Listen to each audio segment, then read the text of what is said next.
হালিমা রাদিয়াল্লাহু তাআলা বলেন, যেদিন থেকে মোহাম্মদ আমার জীবনে আসে তখন থেকে আমার জীবন বরকতে ভরে যায়। তিনি এতটাই বরকতময় ছিলেন, সে তার নামও রেখেছিলেন বরকতময়।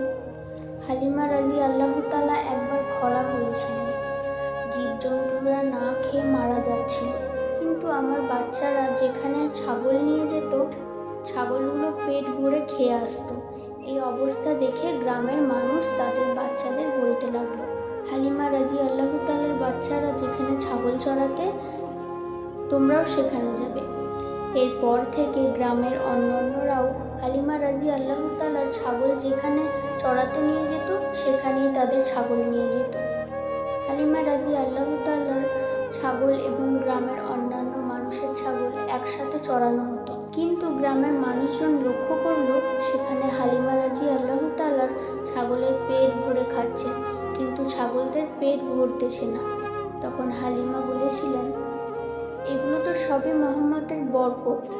তিনি আরও বলেছেন, যখন কারো ছাগল অসুস্থ হয়ে পড়তো তখন গ্রামের মানুষ তাদের ছাগল নিয়ে আমাদের ঘরে চলে আসতো, আর তখন মুহাম্মদ সাল্লাল্লাহু আলাইহি ওয়াসাল্লামের হাতের স্পর্শ ছাগলের গায়ে বুলিয়ে নিত এবং সঙ্গে সঙ্গে ছাগল সুস্থ হয়ে যেত।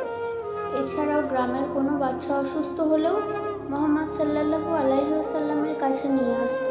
মুহাম্মদের নরম হাতের স্পর্শে বাচ্চারাও সুস্থ হয়ে যেত।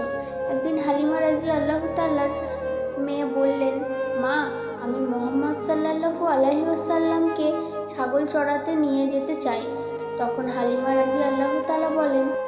হালিমা বললেন, মুহাম্মদের এখন মাত্র 3 বছর, বাইরে অনেক রোদ, মুহাম্মদের মায়া ভরা মুখ রোদে পুড়ে যাবে। জঙ্গল দিয়ে হাঁটার সময় হিংস্র প্রাণীরা আক্রমণ করতে পারে, ওকে নিয়ে ছাগল চড়াতে যেও না। হালিমার মেয়ে বললেন, আমি যখন মুহাম্মদকে নিয়ে বের হই আকাশের রোদ তখন মেঘে পরিণত হয়, আমাদের ছায়া দেয়।